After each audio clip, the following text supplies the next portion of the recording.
আমরা বুঝিয়ে বলবো, চল আমগুলো আগে। ওই যদি ওর দিয়ে ভাইয়া এদিকে দিয়ে পড়ে লিছে রাস্তায়। ভাইয়া আসলে আমি ভুল কাম করে লাইছি, বাপের শেষ সম্বলটুকু বন্ধক দিয়ে দিছি, বন্ধক দিয়া মাইয়ারে ফোন কিনা দিছিলাম। আসলে ভাইয়া আমি এই ভুলটা হয়তো আমার কোনো ক্ষমার যোগ্য না ভাইয়া। ভাইয়া ওই মাইয়াটা প্রতারক ছিল, আসলে তোমার লগে আমি ভুল কাজ করে ফেলছি ভাইয়া, এমনটা করা আমার ঠিক হয় না ভাইয়া, আমার মাফ। এই বেটা এন্ড দাঁড়ায় না থেকে ভাইয়ের পাও ধরে মাপ চা।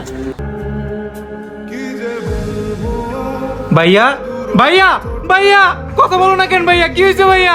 ভাইয়া ভাইয়া ভাইয়া ভাইয়া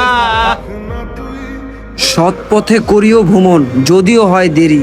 অসৎ নারীর পড়িও না প্রেমে, যদিও হয় সে প্ররি। একটা মেয়ের জন্য এই কুলো গেল, ওই কুলো গেল, বাবার সম্পদও গেল, ভাইও গেল। তো ভিডিওটি কেমন লাগলো অবশ্যই কমেন্ট করে জানাবেন। আপনাদের এক একটি কমেন্ট আমাদের নতুন নতুন ভিডিও বানানোর প্রতি ইন্সপায়ার করে। ভিডিওটি ভালো লেগে থাকলে একটি শেয়ার করে দেবেন, ধন্যবাদ। আর এরকম ছলনাময়ী নারীর প্রেমে কে কে প্রতারিত হয়েছেন কমেন্ট করে জানাবেন। মন কোথাকার